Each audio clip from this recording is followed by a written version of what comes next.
The crystal chandelier cast sharp shadows across the mahogany dining table as 23 pairs of eyes watched Sophia cut her anniversary cake. She could feel their stares, some curious, others pitying, all waiting for something to happen. The Henderson family gatherings always felt like performances, and tonight she sensed the finale approaching. Darren stood at the head of the table, his 6-foot frame commanding attention in his expensive navy suit. His perfectly styled brown hair caught the light as he raised his wine glass, that familiar smirk playing across his lips. Sophia knew that look. It meant trouble. Everyone. Darren's voice boomed across the private dining room of the country club. Before we finish this lovely evening celebrating 5 wonderful years of marriage, I'd like to propose a toast. Sophia's stomach twisted. Her dark fingers tightened around her napkin as she maintained her composed expression. She'd learned long ago to keep her face neutral during these moments. Her beautiful mahogany skin had been trained not to show emotion when Darren performed for his audience. To my dear wife, Sophia, Darren continued, his voice dripping with false affection. Who has spent these 5 years being the perfect little? Well, let's be honest. He paused for dramatic effect, scanning the faces of his parents, siblings, cousins, and business associates. The perfect little loser. Nervous laughter rippled through the crowd. Sophia felt her heart hammering against her ribs, but she didn't flinch. She'd endured worse than this. Tell us, honey, Darren's voice grew louder, more theatrical. How does that feel? Being married to success while contributing so little yourself.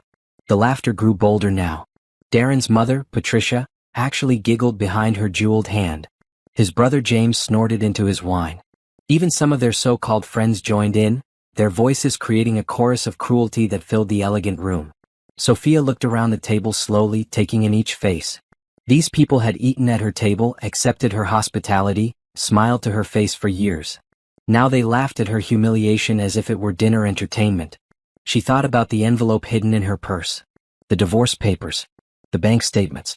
The photographs of Darren with Rebecca, his secretary, taken just last Tuesday at the downtown Marriott. She thought about the phone calls with her lawyer, the careful planning, the months of preparation that had led to this moment. Well? Darren pressed, his voice sharp with impatience. Cat got your tongue? How does it feel to be such a disappointment? The room fell silent. Everyone waited for Sophia to crumble, to cry, to run away as she might have done 3 years ago. Instead, she set down her napkin with deliberate care and rose from her chair. Her black evening dress hugged her curves perfectly, and for the first time in months she felt powerful wearing it. She smiled. Not the practiced, submissive smile she'd perfected as Darren's wife, but something new. Something dangerous. How does it feel? She repeated softly, her voice carrying clearly in the hushed room. You really want to know, Darren? He nodded, still grinning, expecting her usual apologetic response. Sophia's smile widened. It feels amazing. Because this loser just moved all her money into a private account yesterday. She paused, watching his grin falter. And this loser won't be paying your mortgage anymore. Or your car payments. Or your mother's medical bills. Or any of the credit card debt you've been hiding from your family for the past 2 years. The silence was deafening. Darren's face went white. What are you talking about? I'm talking about the fact that every single bill in this family has been paid by my real estate consulting business for the past 3 years. Every dinner at this club, every vacation, every designer suit you're wearing, all funded by the woman you just called a loser in front of your entire family. Patricia Henderson's wine glass slipped from her fingers, shattering against her plate. James stopped laughing entirely, his mouth hanging open. The other guests looked confused, trying to process what they were hearing. That's impossible, Darren stammered. You make $65,000 a year at your father's firm, and you spend twice that much trying to impress people. Sophia's voice remained calm, professional. I've been covering the difference. But not anymore. She reached into her purse and pulled out a manila envelope, setting it on the table next to the anniversary cake. Divorce papers. Along with documentation of your affair with Rebecca Martinez, which violates our prenuptial agreement's fidelity clause. Darren lunged forward, but Sophia stepped back smoothly. Don't touch those documents, Darren. My lawyer has copies of everything. You can't do this, he whispered, his voice breaking. We're married. What's yours is mine. Actually, what's mine is mine. I was very careful about that. Sophia picked up her purse and looked around the table one final time. Enjoy the rest of your evening, everyone. The anniversary dinner is paid for my final gift to the Henderson family. She walked toward the door, her heels clicking confidently against the marble floor. Behind her, chaos erupted. Voices raised in confusion and anger, Patricia Henderson sobbing, Darren shouting her name. At the doorway, Sophia turned back. "Oh, and Darren? Rebecca might want to know that the Mercedes you've been driving to your little hotel meetings? It's being repossessed tomorrow. Along with everything else I've been paying for." The last thing she heard as the door closed behind her was the sound of Darren Henderson's world falling apart. 3 months earlier, Sophia had been organizing Darren's home office when she found the hotel receipt. The paper had fallen from his jacket pocket as she prepared his dry cleaning, a task she'd somehow inherited despite working 60-hour weeks building her business. She'd stared at the receipt for a long time. The Marriott downtown. Room service for 2. Champagne. The date was a Tuesday when Darren claimed to be working late on a big client presentation. Her hands hadn't shaken. She'd felt oddly calm, almost relieved. Finally, she had proof of what she'd suspected for months. That evening, she'd gone to her laptop and opened her business accounting software. Henderson Real Estate Consulting had grown beyond her wildest dreams.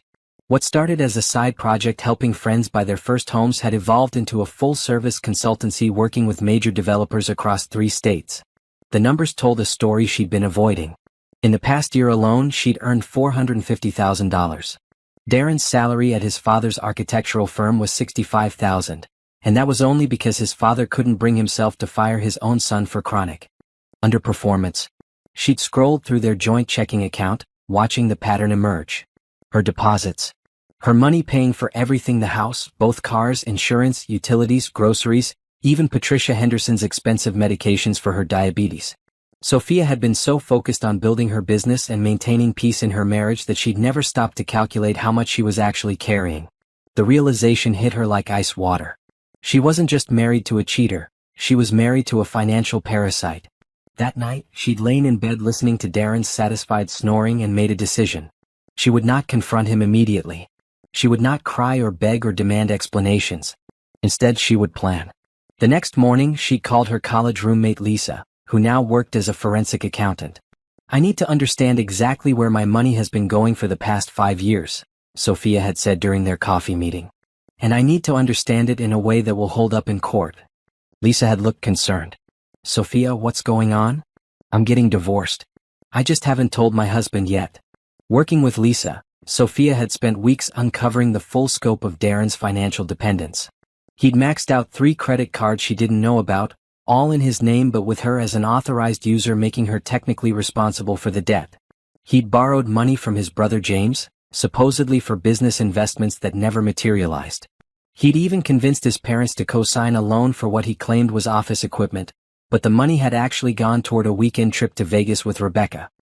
"He's been living like a wealthy man on your income," Lisa had explained, showing Sophia spreadsheet after spreadsheet.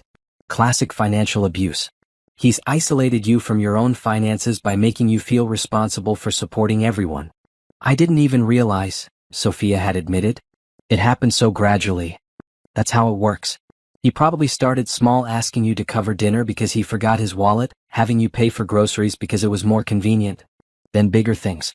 Before you know it, you're funding his entire lifestyle while he takes credit for providing for the family."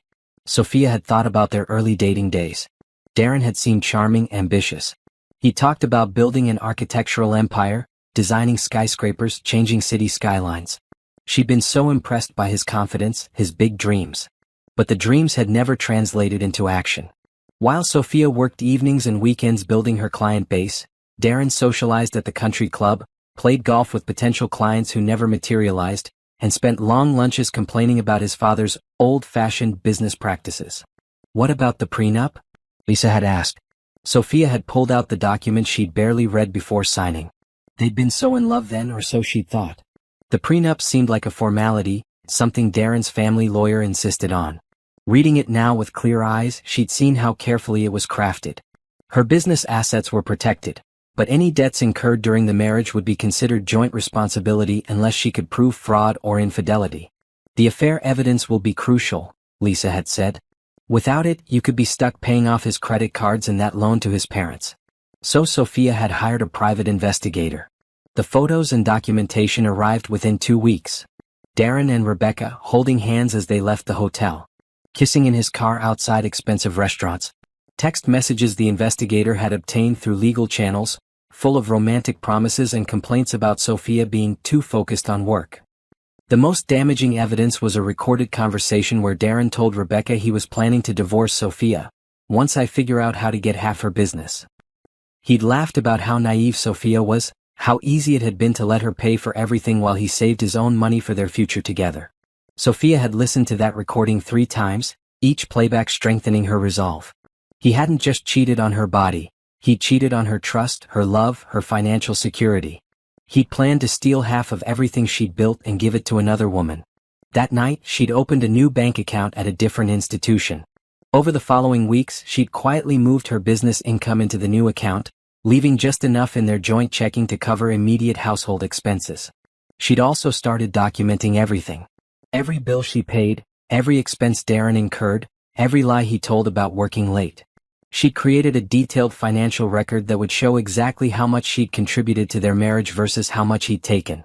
The hardest part had been maintaining normalcy.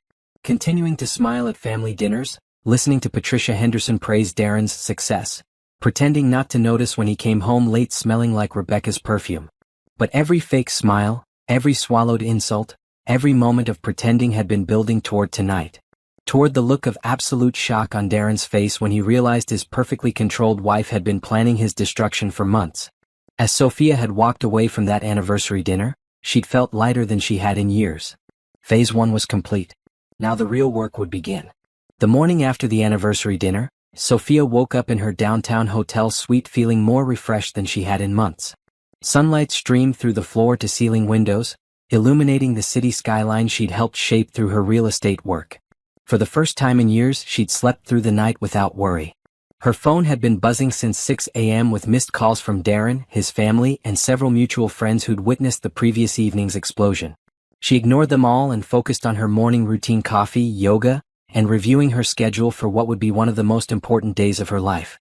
At 9 sharp, she walked into the offices of Morrison, Clark and Associates, where her attorney, Janet Morrison, was waiting with a stack of documents and a satisfied smile.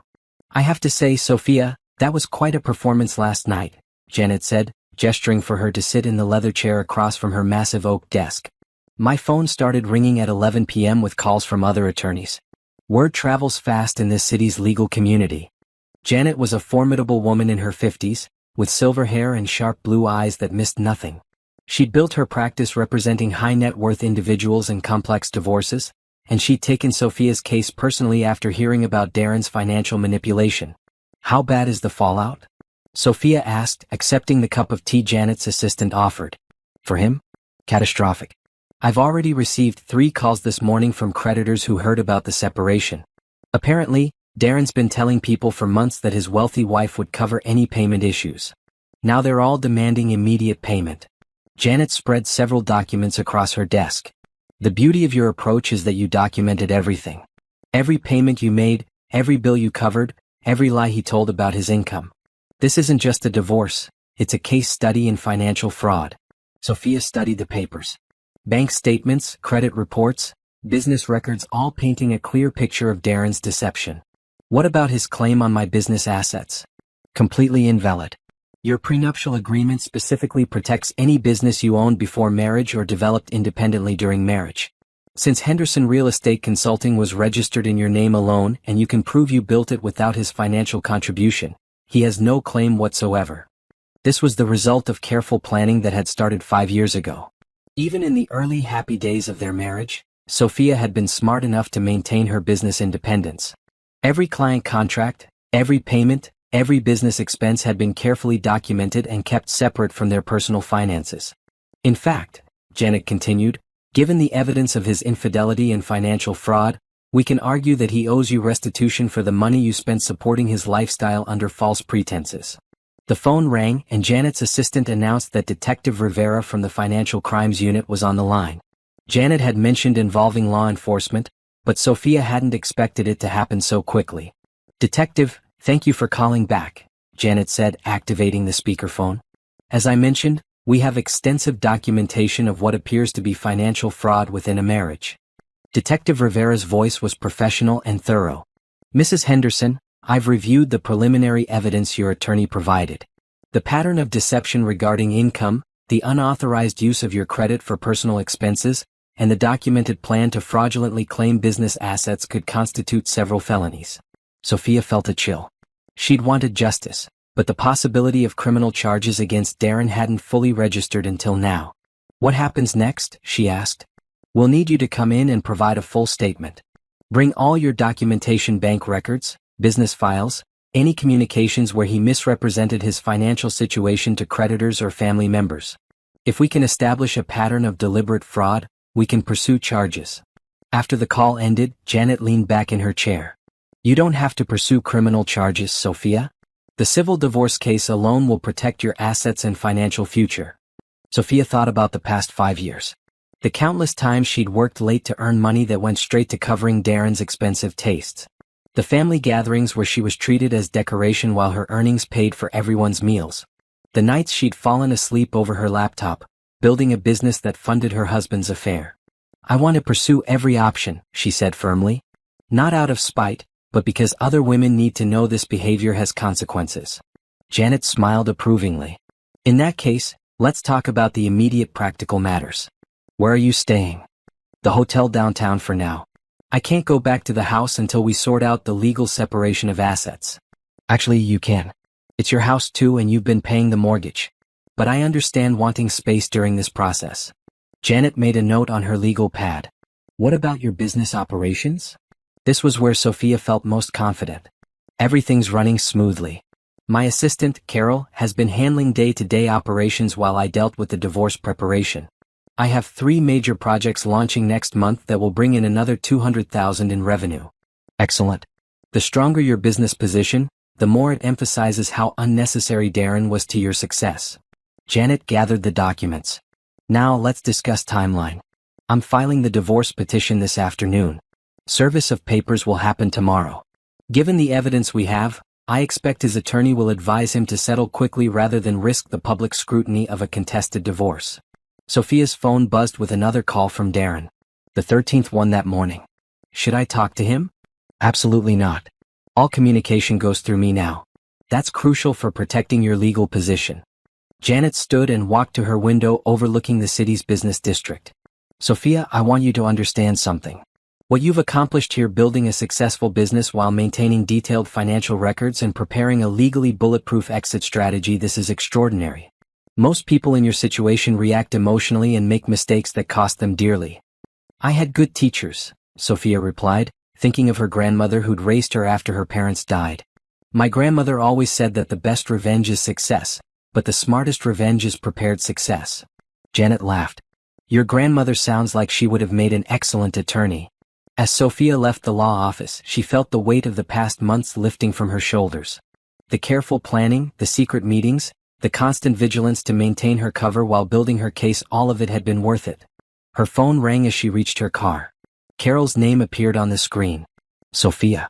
I heard about last night from 3 different people already. Are you okay? I'm better than okay, Carol. I'm free. Sophia started her car, a BMW she'd purchased entirely with her own earnings. Can you clear my schedule for the rest of the week? I need to handle some personal matters, but I'll be back to full focus on Monday. Of course. And Sophia? That Morrison Heights project we've been waiting to hear about? They called this morning. We got it. All 12 buildings, full consultation and management contract. It's the biggest deal in the company's history. Sophia laughed, feeling genuinely happy for the first time in months. Perfect timing, Carol. Perfect timing. As she drove through the city streets, passing buildings where her consulting work had helped create homes for hundreds of families, Sophia realized that her new life was already beginning. The woman who'd sat quietly at family dinners while her husband mocked her was gone forever. In her place was someone stronger. Someone who'd learned that the most powerful weapon against betrayal wasn't anger or tears, but careful planning and absolute self-reliance. The real Sophia Henderson, soon to be Sophia Williams again, was just getting started. Darren Henderson sat in his office at Henderson and Associates Architecture, staring at the pile of bills that had arrived in the morning mail. His hands shook slightly as he opened each envelope, already knowing what he would find inside. Mortgage payment due, $4,200. His salary after taxes barely covered $3,800 per month. Car payment for the Mercedes, $1,150. He'd convinced the dealer that his wife would handle the payments. Credit card minimum payments, $2,800 across 4 different cards. His mother's diabetes medication and medical bills, $1,900 monthly. Country club membership and restaurant tabs, $850. The numbers swam before his eyes. Without Sophia's income, he was short by over $6,000 every single month. He'd been living in a fantasy, spending money he didn't have because he'd assumed it would always be there. His desk phone rang, startling him from his calculations. "Darren, it's your mother." Patricia Henderson's voice was strained, barely controlled. "We need to talk. Now." 20 minutes later, Darren sat in his parents' living room, facing the combined fury of his mother and father. Patricia looked older than her 68 years, her usually perfect appearance showing the strain of the past 18 hours. "Explain to me," his father, Robert Henderson, said in the measured tone that had terrified Darren since childhood, "how my son has been lying to his entire family about his financial situation." Darren tried to summon the confidence that had always gotten him out of trouble before. "Dad," Sophia was being dramatic. "She's upset about you cheating on her?" Patricia's voice cracked. "About you planning to steal her business? About you lying to us for years?" The private investigator's report had apparently been shared with the family's attorney, who'd called Robert Henderson at 7 a.m. to discuss the potential legal implications for the family. "I called the pharmacy this morning," Patricia continued, tears streaming down her cheeks. "They said our account is past due. The insulin I need to stay alive, Darren, they won't fill my prescription." This hit Darren harder than anything else. His mother's diabetes had been a family crisis for 3 years. The expensive medications and treatments had stretched everyone's budget, but somehow the bills had always been paid. He never questioned how. "I'll figure something out," he said weakly. "With what money?" Robert's voice was ice cold. "I've been reviewing your salary, son. You make $65,000 a year because I couldn't bring myself to fire you, despite your poor performance. That's barely enough to cover your car payment and that ridiculous country club membership." The truth was more humiliating than Darren had imagined. His father had been carrying him at the firm, giving him a salary far above his actual contribution, and even that hadn't been enough to fund his lifestyle. "James called this morning too," Patricia added. "He wants to know when you're going to repay the $15,000 you borrowed last year. He said you told him it was for business equipment, but we all know now that was a lie." Darren's brother James had always been the successful one, a doctor with a thriving practice and a stable marriage. The $15,000 had actually gone toward the down payment on the Mercedes and a romantic weekend trip to Paris with Rebecca. The phone rang and Robert answered with a curt greeting. His expression grew darker as he listened. "That was the country club," he announced after hanging up. "Your membership account is 3 months behind. They're suspending your privileges immediately." This was a social death sentence in their circle. The country club was where Darren conducted business, socialized with clients, and maintained his image as a successful architect. Without it, he would be invisible in the community that had defined his identity. "There's more," Robert continued. "I spoke with our family attorney this morning. If Sophia pursues criminal charges for financial fraud, it could implicate the entire family. Anyone who benefited from money that was obtained through deception could be considered complicit." Patricia gasped. "What does that mean?" "It means every medical bill Sophia paid for you, every family dinner she funded, every loan payment she covered, all of it could be evidence in a criminal case. We could be forced to pay restitution." Darren felt the walls closing in. He'd never intended for his family to be hurt by his choices. The deception had started small and snowballed beyond his control. His phone buzzed with a text message from Rebecca. "Need to talk. Can't meet today. Things are complicated at work." Even Rebecca was distancing herself. Yesterday she'd been planning their future together. Today she was making excuses. "I need to go," Darren said, standing abruptly. "Where?" Patricia asked desperately. "Darren, what are we going to do about my medications?" He didn't have an answer. For the first time in his life, the charm and confidence that had always solved his problems were useless. He was facing adult consequences with no real adult skills. Driving back to his office in the Mercedes that would be repossessed within days, Darren tried calling Sophia one more time. The call went straight to voicemail, as all the others had. "Sophia, please. I know you're angry, but we can work this out. I made mistakes, but we're married. We're supposed to support each other through difficult times. Call me back. Please." He knew how pathetic he sounded, but desperation was replacing pride. Back at his office, Darren found his father waiting for him with a manila folder. "Your employment at Henderson and Associates is terminated immediately," Robert said formally. "This is your final paycheck and a severance package equivalent to 2 weeks' salary. After 30 years of building this firm's reputation, I won't allow it to be destroyed by association with financial fraud." Darren stared at the check. $1,300 after taxes. It wouldn't even cover half of his monthly car payment. "Dad, you can't." "I can and I am. You're my son and I love you, but you're also a liability this company cannot afford." Robert's voice softened slightly. "If you want to rebuild your life, you'll need to start from the bottom. Get a job that matches your actual skills. Find an apartment you can actually afford. Learn what it means to live within your means." After his father left, Darren sat alone in the office he'd occupied for 8 years. The architectural awards on his walls seemed like relics from another person's life. Most of them were for projects where other people had done the actual work while he took credit during presentations. His computer chimed with an email from the Mercedes dealership. The repossession notice was official. They would collect the car tomorrow morning. Another email from his landlord: their house rental was 2 months behind, and eviction proceedings would begin immediately. A third email from Rebecca's personal account: "Darren, I think we should take a break from seeing each other. This situation is too complicated and I need to focus on my career. I hope you understand." She was abandoning him just like everyone else. The woman he'd risked his marriage for didn't want him now that he couldn't provide the wealthy lifestyle she'd expected. As evening approached, Darren realized he had nowhere to go. He couldn't afford a hotel, couldn't go home to Sophia, couldn't face his parents again today. The country club was closed to him. His friends from the club wouldn't take his calls once word spread about his financial collapse.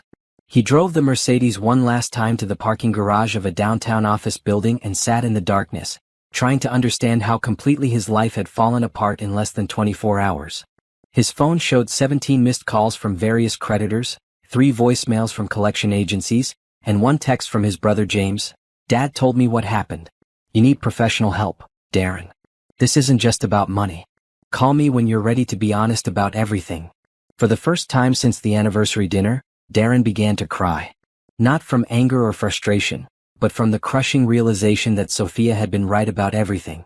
He was a loser not because he lacked money, but because he'd never learned to create value in his own life. He'd built his entire identity around spending other people's money and taking credit for other people's work. Now, stripped of those illusions, he had to face the terrifying question of who he actually was underneath all the lies. The answer was more frightening than bankruptcy. He didn't know. Janet Morrison's conference room looked like a war room by 10 a.m. the following morning. 3 large tables were covered with documents, financial records, and evidence that painted a devastating portrait of financial manipulation. Sophia sat at the head of the main table, reviewing depositions with the calm focus that had made her such a successful businesswoman. "The response from Darren's attorney came in an hour ago," Janet announced, entering with a thick folder. "It's exactly what we expected: denial, deflection, and desperate attempts to claim financial hardship." Sophia looked up from the expense reports she'd been analyzing. "What's their strategy?"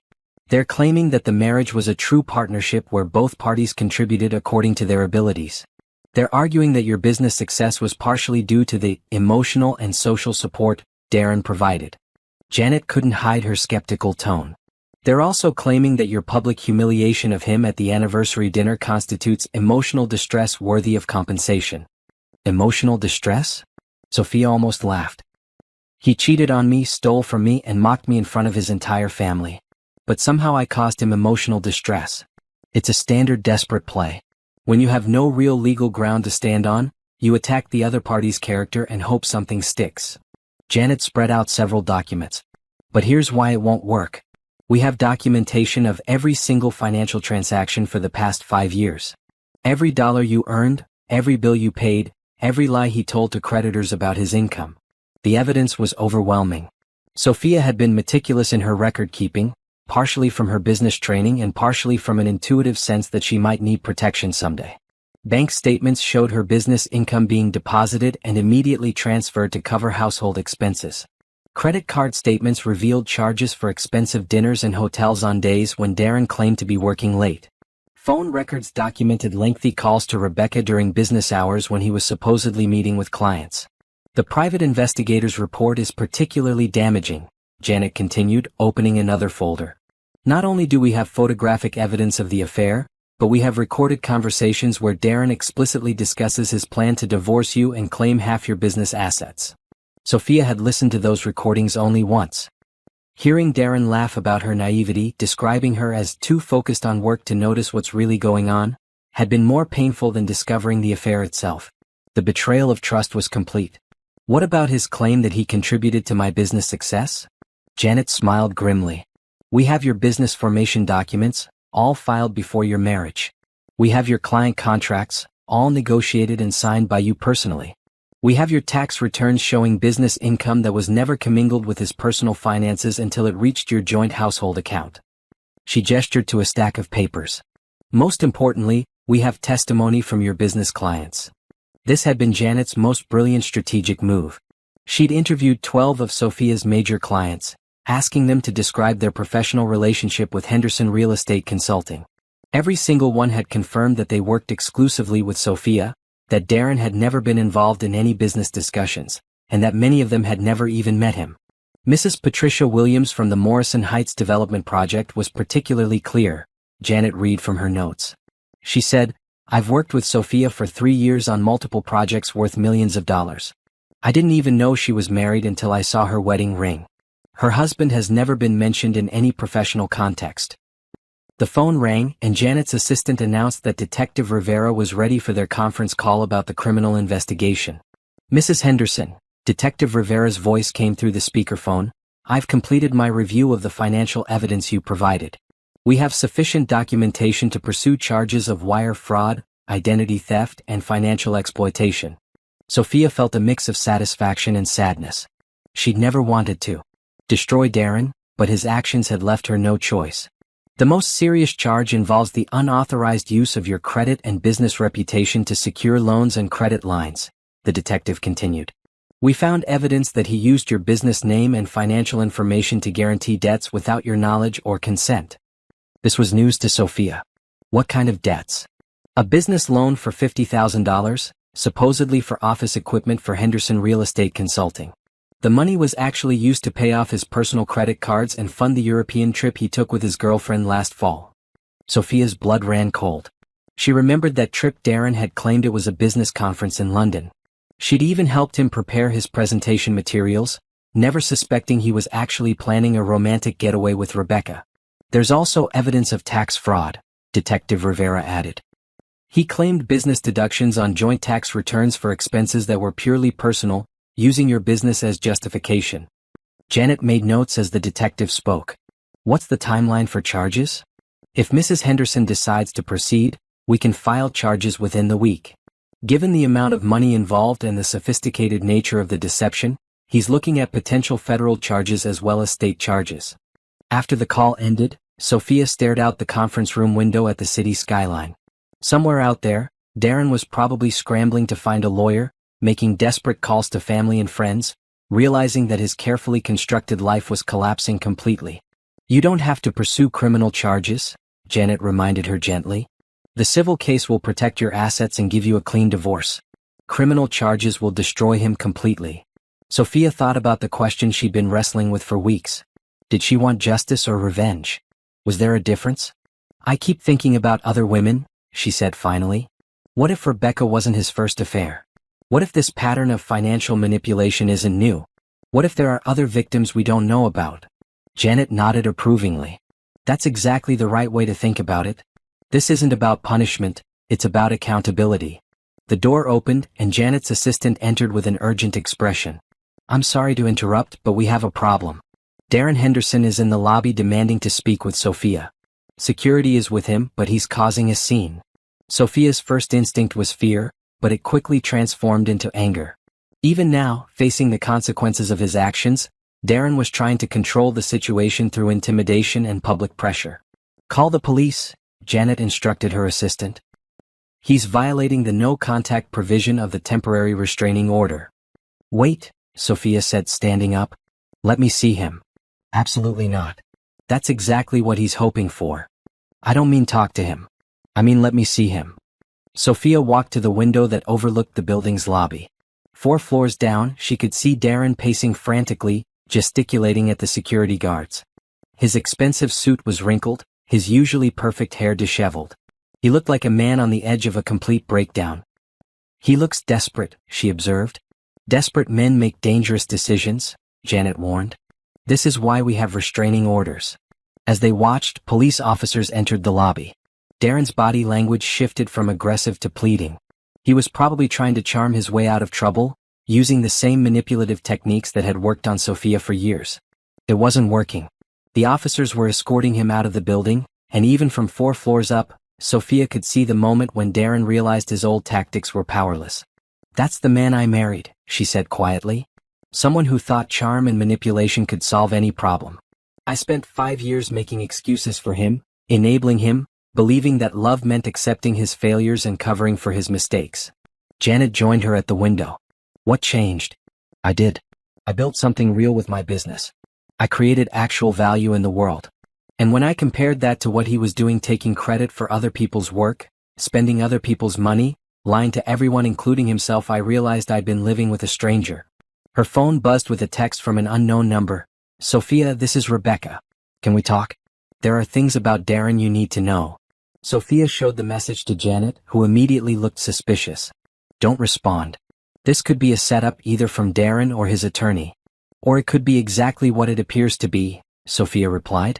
"Another woman who's realizing she was deceived. Even if that's true, talking to her could complicate your case. Anything you say could be twisted or used against you." Sophia considered this. Part of her was curious about Rebecca, wondering what kind of woman would pursue a married man. But a larger part of her simply didn't care anymore. Rebecca was Darren's problem now, not hers. "You're right," she said, deleting the message. "The only person I need to focus on is myself." Janet's assistant returned with an update. "The police arrested him for violating the restraining order. He'll be held for at least 24 hours. "Good," Janet said firmly. "Now we can proceed without worrying about interference." As they returned to their work, Sophia felt a sense of closure settling over her. The legal process would continue for weeks or months, but the emotional work was nearly complete.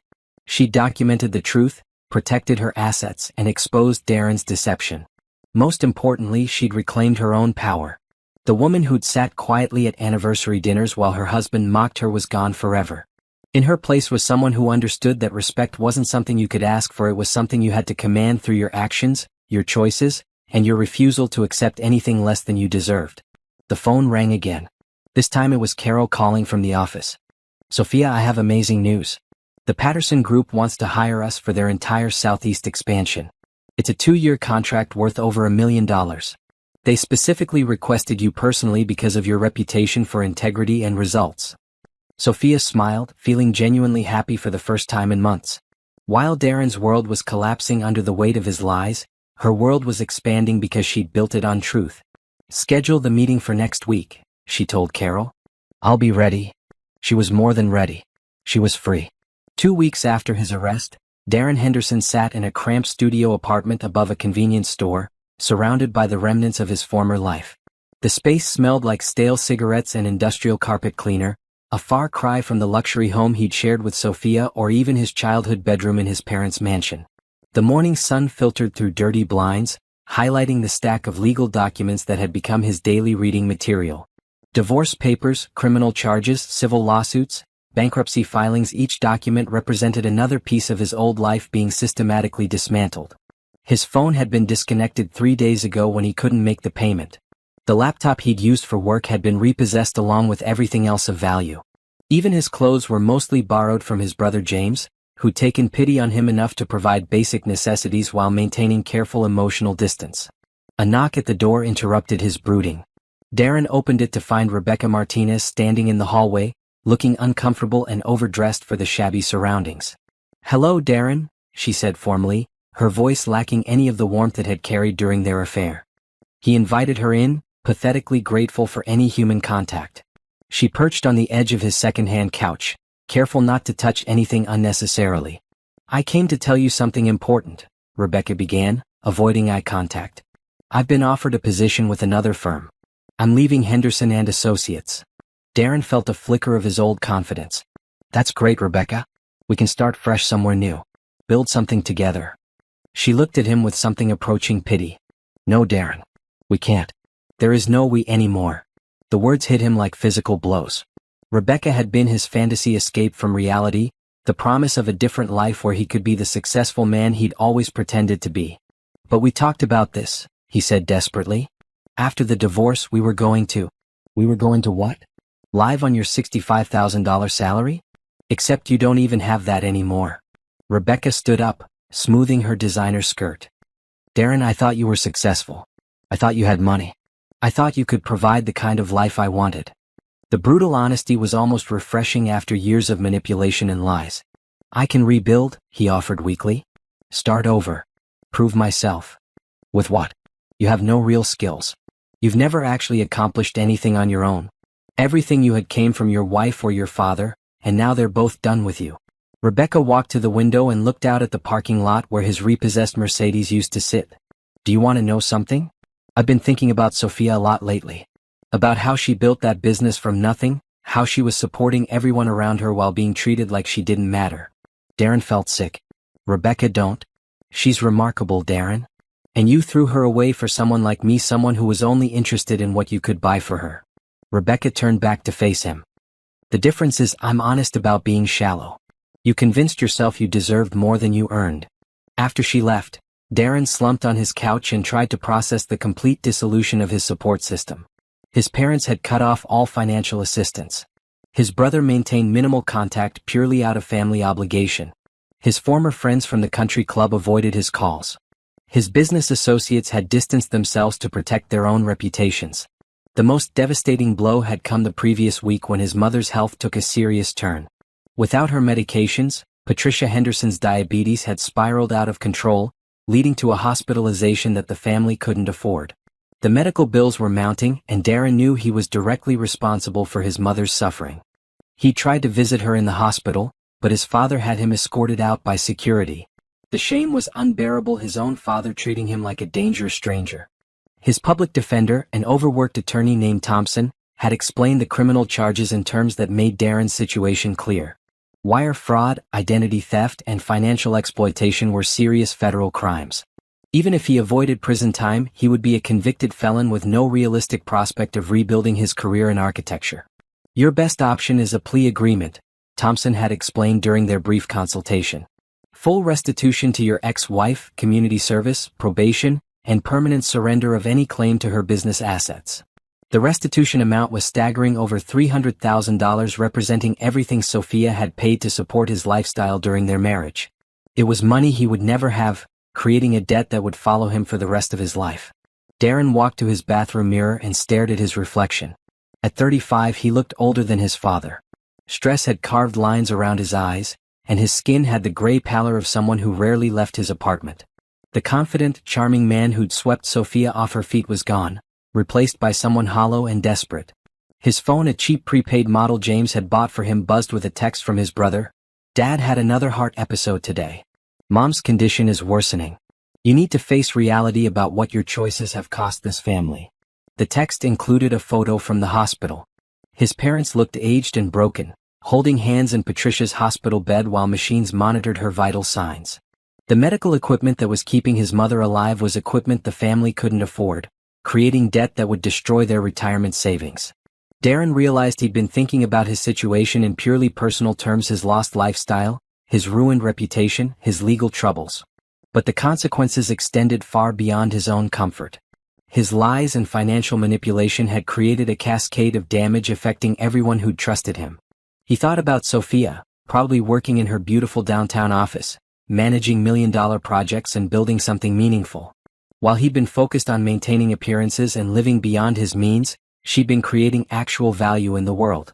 The comparison was humiliating because it highlighted everything he'd never understood about success. Real achievement came from contributing something valuable, not from consuming what others produced. Sophia had been the producer in their marriage while he'd been nothing more than an expensive consumer.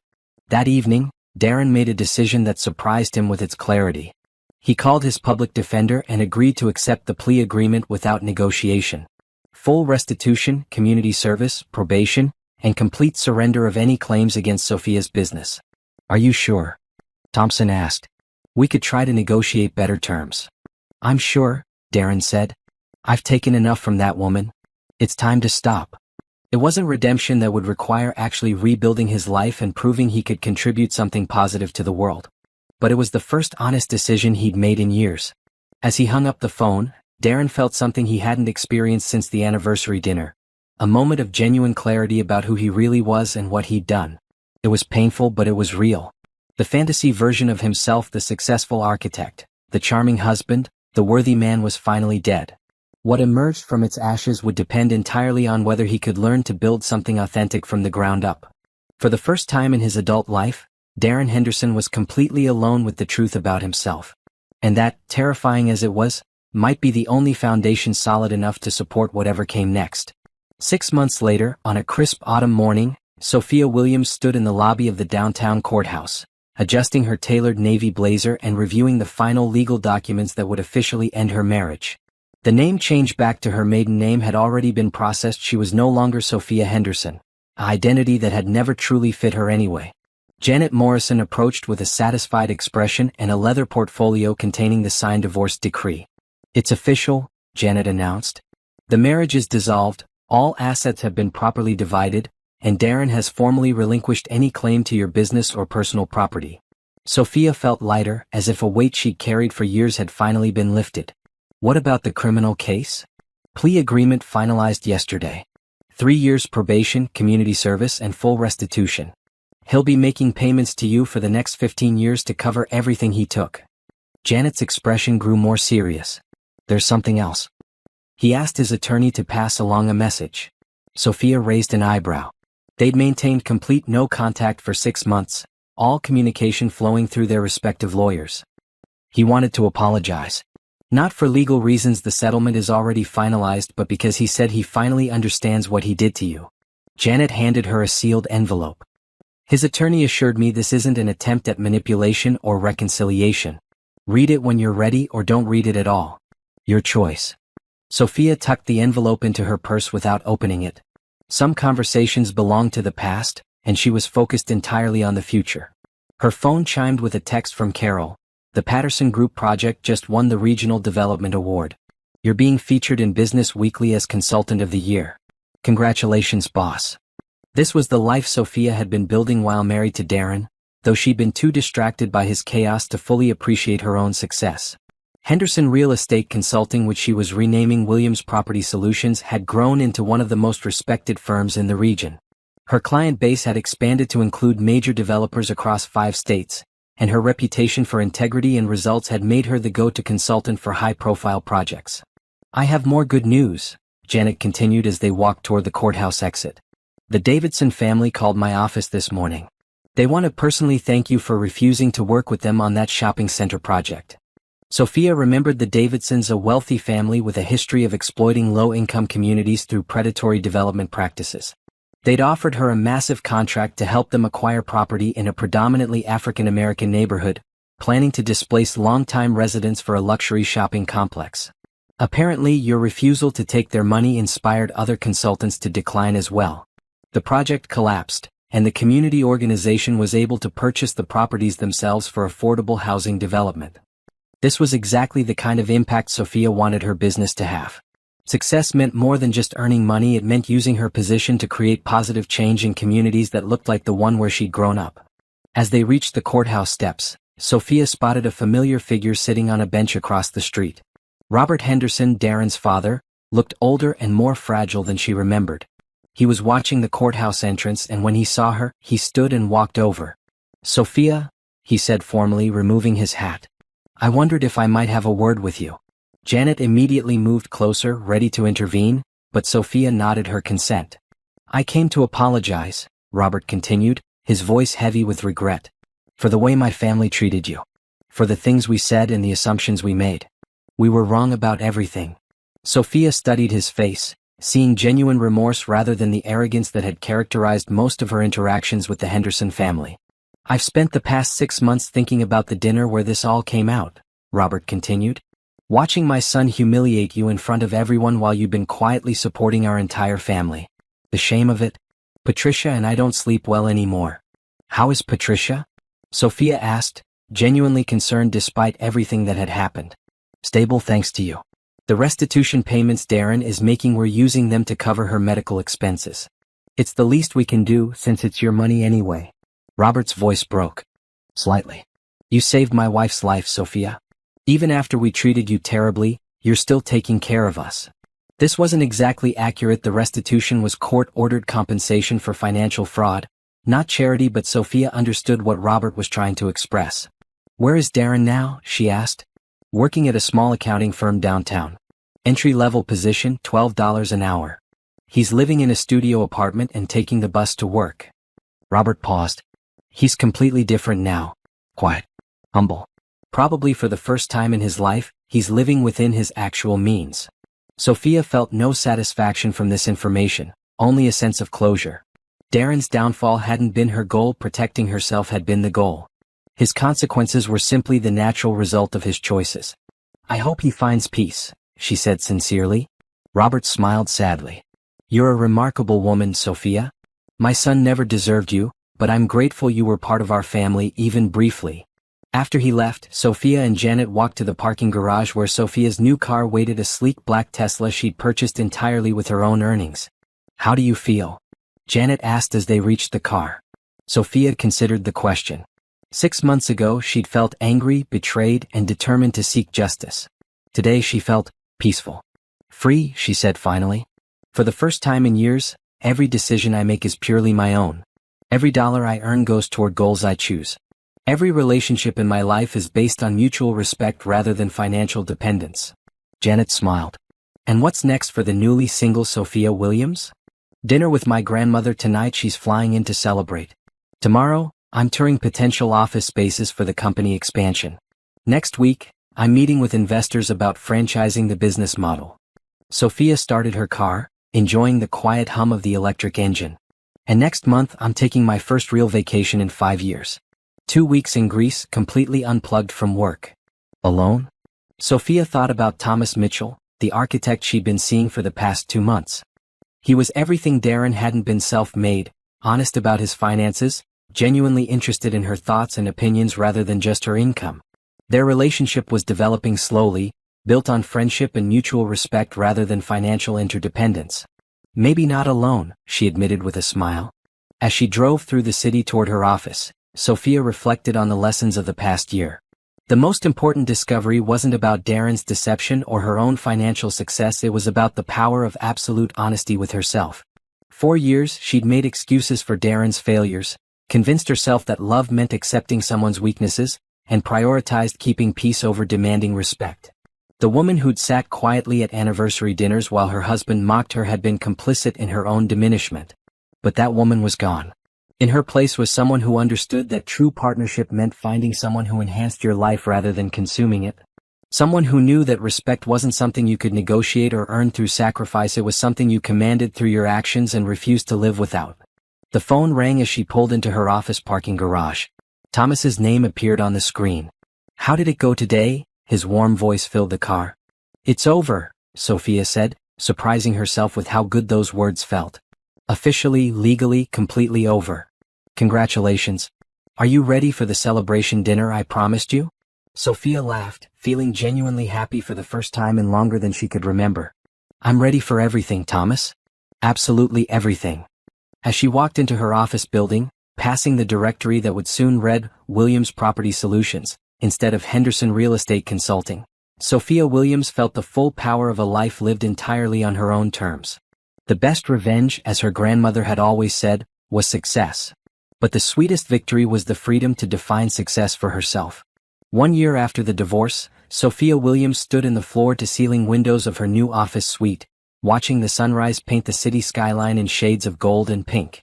Williams Property Solutions occupied the entire 23rd floor of the Morrison Building, with views stretching to the horizon in every direction. The transformation had been remarkable. What started as a small consulting business run from her home office had evolved into a full-service property development firm with 35 employees and projects in 12 states. The company's success wasn't just measured in revenue, though the 8-figure annual income was satisfying, but in the positive impact they were having on communities across the region. The Portland team is ready for your video conference, Carol announced from the doorway. As Sophia's business had grown, Carol had evolved from an assistant to the director of operations, managing day-to-day functions while Sophia focused on strategic development and client relationships. The Portland project represented everything Sophia had dreamed of when she first started her business. A coalition of community organizations had hired Williams Property Solutions to help them convert an abandoned shopping mall into affordable housing, community spaces, and local businesses. It was exactly the kind of work that made financial success feel meaningful. During the video conference, Sophia listened as the Portland team presented their progress. 50 families would have new homes, 3 local businesses would have permanent locations, and a community health center would serve residents who'd previously had to travel miles for basic medical care. The city council approved our proposal unanimously, the project manager reported. They're calling it a model for sustainable community development that other cities want to replicate. After the call ended, Sophia allowed herself a moment of quiet satisfaction.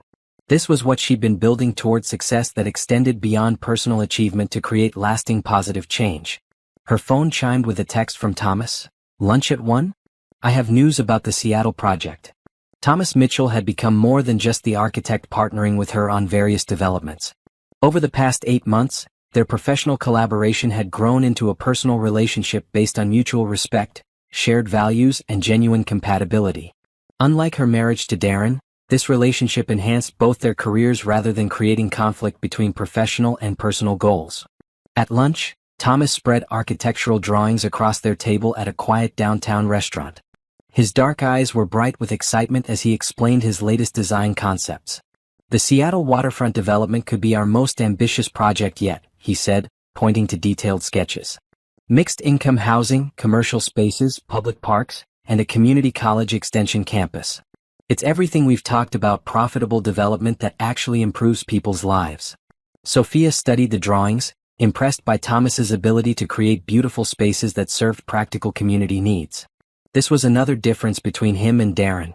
Thomas built things that lasted, while Darren had spent his career taking credit for other people's work. "The city wants us to present to the Planning Commission next month," Thomas continued. "If we get approval, it's a 2-year project worth about $12 million. We." Sophia smiled at his unconscious use of the plural pronoun. Thomas looked slightly embarrassed. "I mean, if you want to partner on it. I know Williams Property Solutions has plenty of opportunities without taking on my projects." "Thomas, your projects are exactly the kind of work I want to be doing. The question is whether you're ready to be business partners as well as." She paused, still cautious about defining their personal relationship too quickly. "As well as whatever this is between us?" Thomas reached across the table and took her hand. "Sophia, I've never met anyone who challenges me to be better at everything I do. Professionally, personally, ethically. If you're willing to build something together, I'm all in." The sincerity in his voice reminded Sophia of how different this felt from her relationship with Darren. Thomas wasn't trying to charm or manipulate her. He was simply being honest about his feelings and his hopes for their future. That evening, Sophia drove to her grandmother's house for their weekly dinner together. Eleanor Williams, 83 years old and still sharp as steel, had been Sophia's anchor throughout the divorce and business expansion.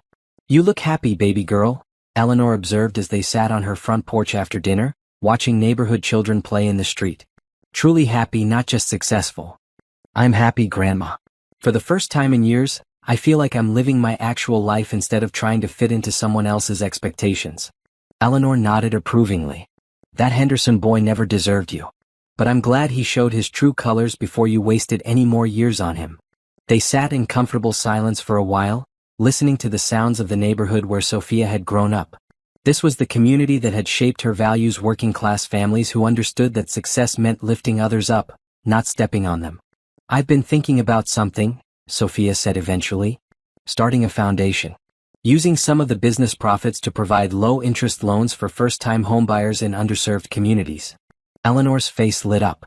"Now that's the granddaughter I raised. Making money is fine, but making a difference is better. Thomas thinks we could partner with local banks and community organizations to make it sustainable long-term. Help families build generational wealth instead of just paying rent forever." "This Thomas sounds like a keeper," Eleanor said with a knowing smile. "When do I get to meet him officially?" Sophia had been wondering the same thing. She and Thomas had been together long enough that meeting family felt natural, but she was still cautious about rushing into anything that resembled the traditional relationship patterns that had trapped her with Darren. "Soon," she promised. "I want to make sure we're building something real, not just getting caught up in romance." Eleanor laughed. Baby, you're 32 years old and successful beyond most people's dreams. Trust yourself to know the difference between love and infatuation. Driving home to her downtown penthouse apartment, Sophia reflected on how completely her life had changed. The woman who'd sat quietly at anniversary dinners while her husband mocked her seemed like a stranger now. In her place was someone who commanded respect in boardrooms, who built businesses that created jobs and improved communities, who chose her relationships based on mutual support rather than financial necessity. Her phone rang as she pulled into her building's parking garage. The caller ID showed an unknown number which she almost ignored, but something made her answer. Sophia? This is Rebecca Martinez. Sophia felt a flicker of surprise but no anger. Rebecca belonged to her past, and the past had lost its power to hurt her. Hello, Rebecca. What can I do for you? I wanted to apologize. I know it's been over a year, and I know an apology doesn't change anything, but I needed to say it. Rebecca's voice was hesitant, uncertain. I was selfish and thoughtless. I knew Darren was married, and I convinced myself it didn't matter because I wanted what he seemed to offer. Sophia waited, curious to hear what had prompted this call.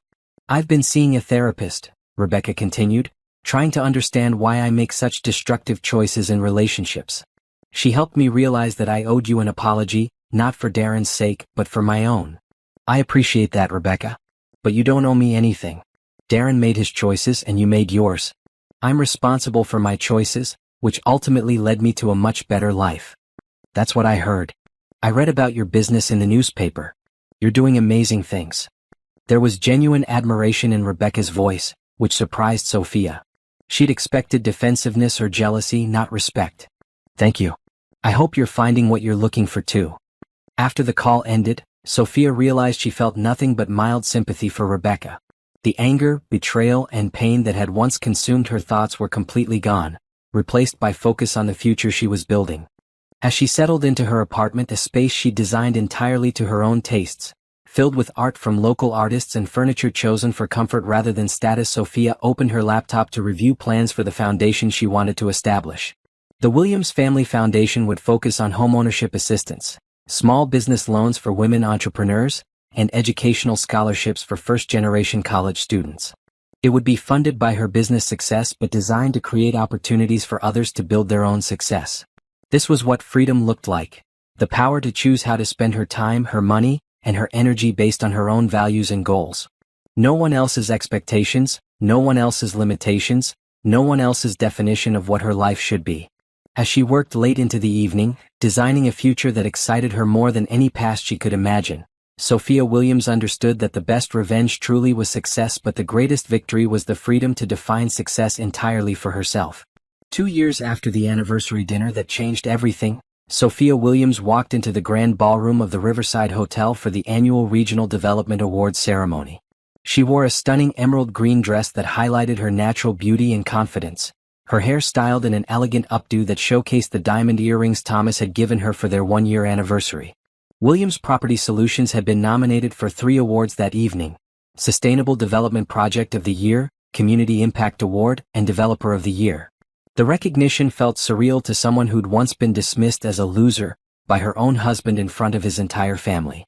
You look nervous, Thomas observed, adjusting his black tie as they approached the registration table. This is your night, Sophia. Enjoy it.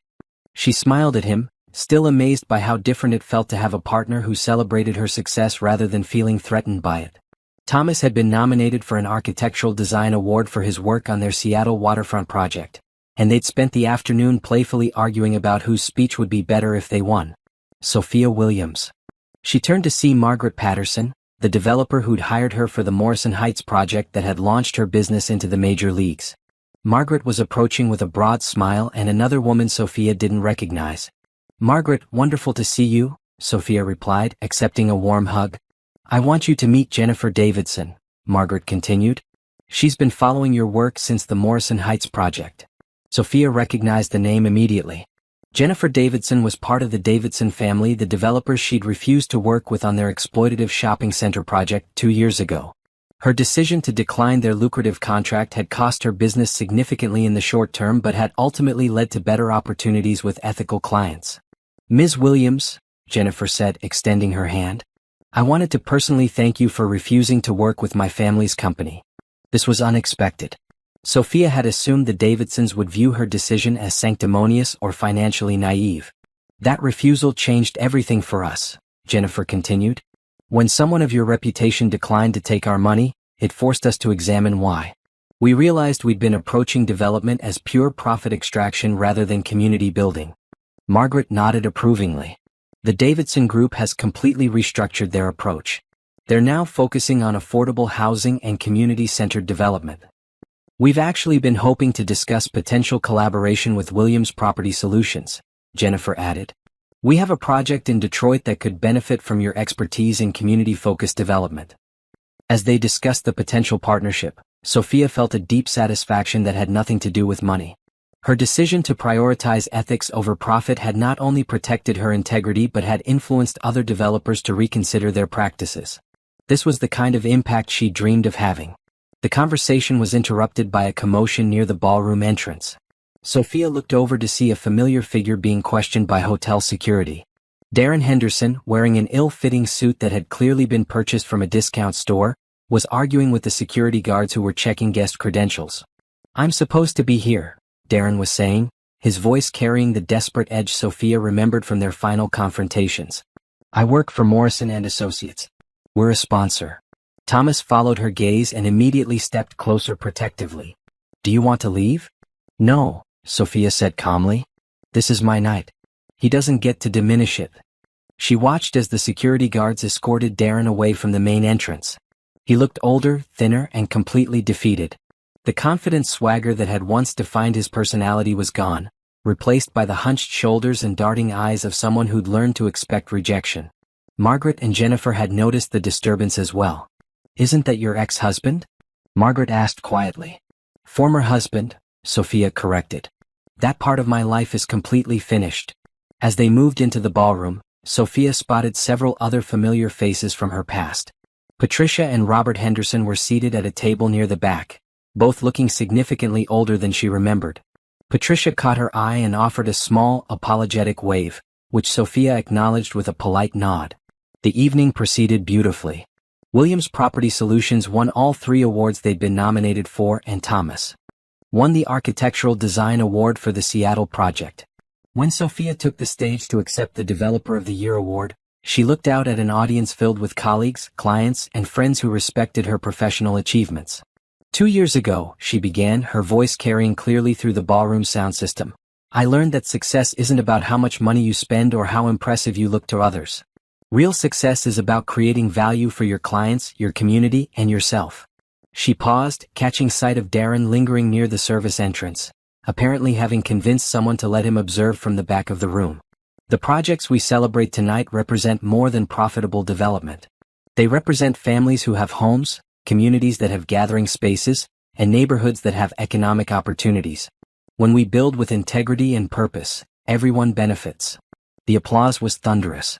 As Sophia returned to her table, she felt genuinely proud of what she'd accomplished, not just the business success, but the positive impact her work was having on real people's lives. During the networking reception that followed, she found herself approached by a young woman she didn't recognize. "Ms. Williams? I'm Sarah Chin, a reporter with Business Weekly. I'm working on a feature about women entrepreneurs who've overcome personal challenges to build successful businesses. Would you be willing to be interviewed?" Sophia considered the request. She generally avoided publicity about her divorce, preferring to let her professional work speak for itself. "I'm particularly interested in your story because several sources mention that you built your business while dealing with a difficult marriage situation," Sarah continued. "Your experience might inspire other women who are facing similar challenges." "What kind of sources?" Sophia asked, curious about what version of her story was circulating. "Former employees at Henderson and Associates, community leaders who've worked with you, other business owners who've heard about your situation through professional networks." Sarah showed her a notepad filled with research notes. "The consistent theme is that you quietly built something remarkable while being undervalued and undermined at home." Sophia glanced across the room where Thomas was deep in conversation with several other architects. This was exactly the kind of supportive professional environment she'd never had with Darren colleagues who celebrated each other's achievements rather than competing or feeling threatened. "I'll consider it," Sophia told Sarah. "But I want to focus on the business aspects rather than personal drama. The story isn't about my ex-husband's failures. It's about what's possible when you refuse to accept less than you deserve. As the evening wound down, Sophia and Thomas made their way toward the exit. Near the coat check, they encountered Darren one final time. He was standing alone, clearly waiting for an opportunity to approach her. "Sophia," he said quietly as they passed. "Could I speak with you for just a moment?" Thomas immediately moved closer, ready to intervene, but Sophia placed a gentle hand on his arm. "It's okay," she told Thomas. "Give us a minute." Thomas stepped a few feet away, close enough to intervene if needed but far enough to give them privacy. Darren looked terrible up close. His face was gaunt, his eyes hollow, and his hands shook slightly as he spoke. "I wanted to congratulate you," he said, his voice barely above a whisper. "On the awards, on your success, on everything you've built." Sophia studied his face, looking for signs of manipulation or hidden agenda, but found only genuine regret and exhaustion. "Thank you," she said simply. "I also wanted to tell you that I've been going to therapy. Court mandated at first, but I've continued on my own." Darren's voice was stronger now, more stable. "I'm learning about the damage I caused, not just to you but to everyone around me. I'm glad you're getting help, Darren. I know I don't deserve forgiveness and I'm not asking for it. I just wanted you to know that I understand now what I threw away. Not just the money or the lifestyle but the chance to be married to someone extraordinary." Sophia felt nothing but mild sadness for the man her ex-husband had become. The anger and betrayal that had once consumed her thoughts were completely gone. "I hope you find peace," she said sincerely. "I hope you learn to build something meaningful for yourself." Darren nodded, tears visible in his eyes. "I'm trying. It's harder than I thought, starting over with nothing, but I'm trying to become someone worth being." As they parted ways, Sophia felt a sense of closure she hadn't expected. Seeing Darren's genuine remorse and obvious struggle didn't make her want to help him or take him back. Those impulses belonged to her old self. Instead, it confirmed that she'd made the right choice in building a life without him. "How do you feel?" Thomas asked as they walked to their car. "Complete," Sophia replied, surprising herself with the word. "For the first time since this all started, I feel like that chapter of my life is truly finished." Thomas opened her car door, then paused. "Sophia, there's something I've been wanting to ask you." She looked at him curiously, noting the nervous energy in his voice. "I know we've been taking things slowly, being careful not to rush into anything serious," he continued. "But watching you tonight, seeing how you handled everything with such grace and strength, I can't imagine building a future with anyone else." He reached into his jacket pocket and pulled out a small velvet box. "I'm not asking you to get married tomorrow or even this year. I'm asking if you'll consider building something permanent with me. A real partnership, based on everything we've learned about ourselves and each other." Sophia looked at the ring, a simple, elegant solitaire that somehow perfectly reflected her taste, and then at Thomas's hopeful, nervous face. "Yes," she said without hesitation. "Yes to building something together. Yes to a real partnership. Yes to everything we can create." As Thomas slipped the ring onto her finger, Sophia realized that this moment felt nothing like her first engagement to Darren. There was no desperation, no attempt to fix or change each other, no financial complications or family pressure. Just two successful, independent people choosing to combine their strengths and build something better together. The drive home took them past the country club where the infamous anniversary dinner had taken place 2 years earlier. Sophia glanced at the building and felt nothing but gratitude for that terrible evening that had forced her to confront the truth about her marriage. "Do you ever regret how it all happened?" Thomas asked, noticing her gaze. "Never," Sophia replied firmly. "Every horrible moment led me to where I am now. The humiliation taught me my worth. The betrayal taught me to trust my instincts. The financial abuse taught me to protect my independence." She looked at her engagement ring, then at Thomas, then at the city skyline where her business was helping shape the future. "Most importantly, it all taught me that I don't need anyone else to complete me. I'm already complete. Now I get to choose someone who enhances my life rather than diminishes it." As they pulled into the parking garage of her building, Sophia Williams felt the deep satisfaction of a life lived entirely on her own terms. The woman who'd once been mocked as a loser had become someone who defined success for herself and achieved it through her own efforts. The best revenge hadn't been Darren's downfall, it had been her rise. And the greatest victory wasn't his defeat, but her freedom to build whatever came next. 3 years after the anniversary dinner that changed everything, Sophia Williams stood before the floor-to-ceiling windows of her corner office, watching crews break ground on the largest project in her company's history. The Williams Community Development Center would serve as headquarters for her expanding business empire while providing affordable office space for minority-owned businesses, a community health clinic, and a financial literacy center. Her assistant knocked and entered with the morning's mail, including the latest issue of Forbes magazine featuring Sophia on the cover with the headline, "From Betrayal to Billions, How One Woman Built an Empire After Losing Everything." The interview turned out beautifully, her assistant Monica commented, and the photographer captured your strength perfectly. Sophia smiled, remembering the photo shoot where she'd insisted on being photographed in her construction site rather than a traditional office setting. The image showed her in a hard hat and tailored suit, standing confidently in front of one of her affordable housing developments. The Forbes article had been Sarah Chen's idea. 3 years of follow-up interviews had documented Sophia's transformation from financially abused wife to nationally recognized developer. The story had resonated with millions of women facing similar challenges, leading to speaking engagements, book deals, and consulting requests from around the world. Mrs. Mitchell called. Monica continued, using the name Sophia would officially take in 6 months. The caterer needs final numbers for the engagement party. The engagement party had grown from an intimate gathering to a celebration of community, with business partners, clients, and family members flying in from across the country. Unlike her first wedding planning experience, which had been dominated by the Henderson family's preferences and paid for with her money, this celebration reflected her and Thomas's shared values and vision for their future. Her phone chimed with a text from Thomas. Seattle project just got final approval. We're officially building the largest mixed-income waterfront development in the Pacific Northwest. Dinner tonight to celebrate? Sophia smiled, still amazed by how different it felt to share success with someone who contributed equally to their partnership.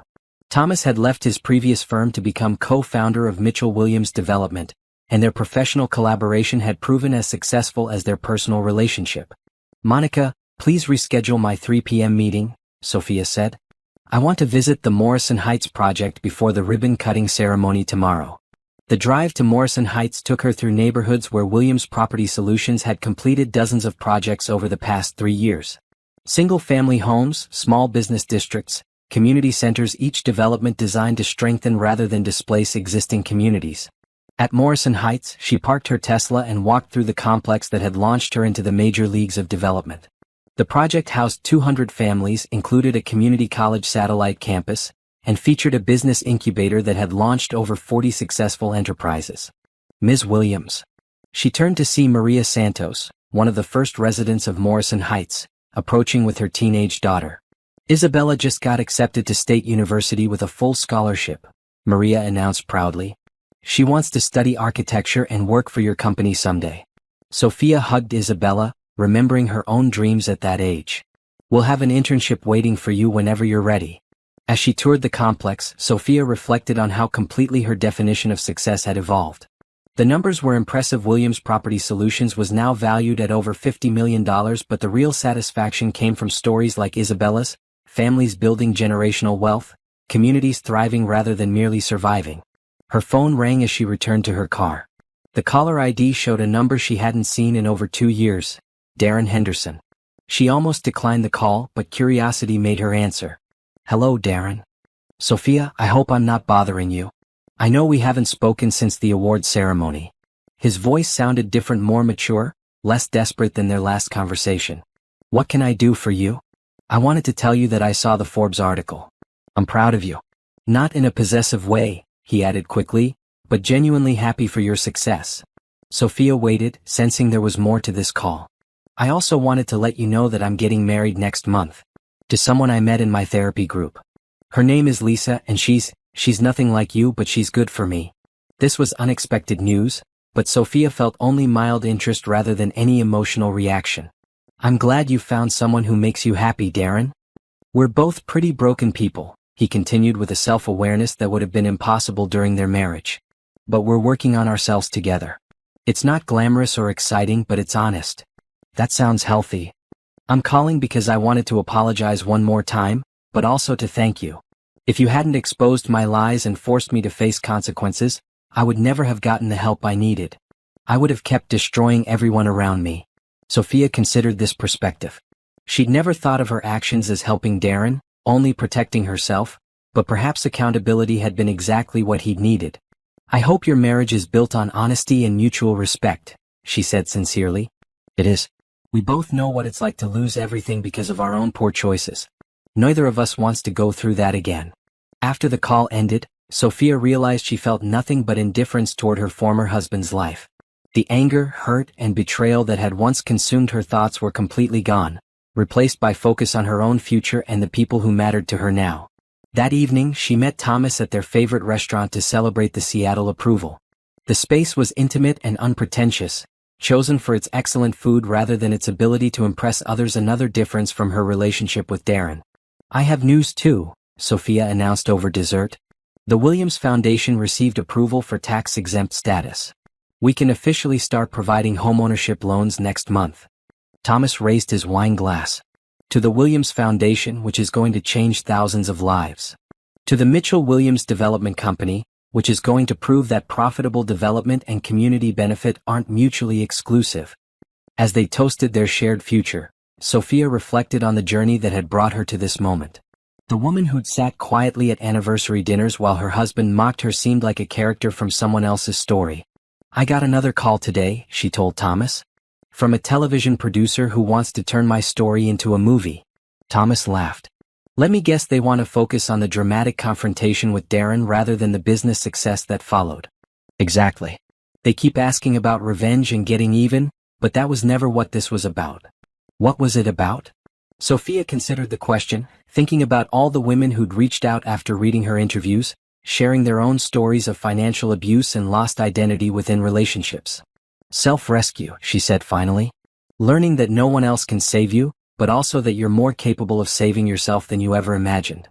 The next morning, Sophia woke in her penthouse apartment, the space she designed entirely to her own tastes, filled with art from local artists and furniture chosen for comfort rather than status.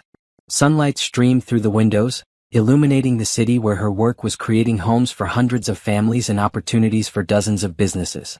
As she prepared for the Morrison Heights ribbon-cutting ceremony, Sophia opened her laptop to review her speaking notes. The event would be covered by local and national media, positioning her to announce the foundation's launch and the Seattle project approval.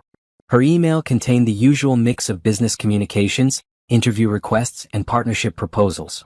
But one message caught her attention. A note from a young woman named Crystal who'd read the Forbes article. Ms. Williams, the email began, I'm writing from my kitchen table at 2 a.m. while my husband sleeps. Like you, I've been financially supporting someone who diminishes my achievements and takes credit for my success. I started a small catering business 3 years ago, and it's grown beyond my dreams, but my husband controls all the money and tells people he's the real brains behind the operation. Reading your story gave me courage to start planning my exit. I wanted to thank you for showing me that it's possible to reclaim your life and build something better.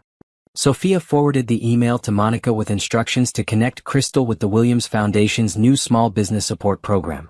This was exactly why she'd agreed to share her story publicly, not for revenge or publicity, but to show other women that financial abuse didn't have to be permanent and that success was possible even after betrayal. The ribbon-cutting ceremony was a celebration of community transformation. Local officials, residents, business owners, and media representatives gathered to tour the complex and hear speeches about sustainable development and economic empowerment. When Sophia took the microphone, she looked out at the crowd and saw faces that represented her true success: families who had homes, entrepreneurs who had businesses, children who had safe places to play and study. 3 years ago, she began, I learned that the most important question you can ask yourself isn't, what do I deserve? But, what am I willing to build? She paused, thinking about the journey from that devastating anniversary dinner to this moment of celebration and community impact. We can't control what other people do to us, but we have complete control over what we do next. Today we celebrate not just new buildings but new possibilities. For the families who live here, for the businesses that will grow here, and for everyone who refuses to accept less than their worth. The applause was warm and sustained. As Sophia cut the ribbon officially opening the Morrison Heights Community Center, she felt the deep satisfaction of a life lived entirely on her own terms. After the ceremony, Thomas joined her for the drive back to downtown. The late afternoon sun cast long shadows across the city where their combined efforts were helping shape a more equitable future. Any regrets? Thomas asked, a question that had become their private joke. Only that it took me so long to realize my own power, Sophia replied, the same answer she always gave. That evening, she stood once again at her office windows, looking out at the city skyline where construction cranes marked the locations of her various projects. Tomorrow would bring new challenges, new opportunities, new chances to prove that success built on integrity was more lasting than success built on deception. Her phone buzzed with a text from her grandmother. "Saw you on the evening news, baby girl. Your grandfather would be so proud. You didn't just survive, you thrived." Sophia smiled, thinking about all the people who doubted her, dismissed her, or underestimated her capacity for success. The greatest victory wasn't their recognition of her achievements, it was her complete indifference to their opinions. She'd learned the most important lesson of her life. The best revenge wasn't making others suffer for their mistakes, but building something so magnificent that their mistakes became irrelevant. As the city lights began to twinkle in the growing darkness, Sophia Williams, soon to be Sophia Mitchell, felt the profound contentment of someone who'd rescued herself and was now helping others do the same. The woman who'd once been called a loser at an anniversary dinner had indeed had the last laugh. But the laughter wasn't cruel or vengeful, it was the joyous sound of complete freedom, absolute success, and unlimited possibility. And that, she knew, was the sweetest victory of all.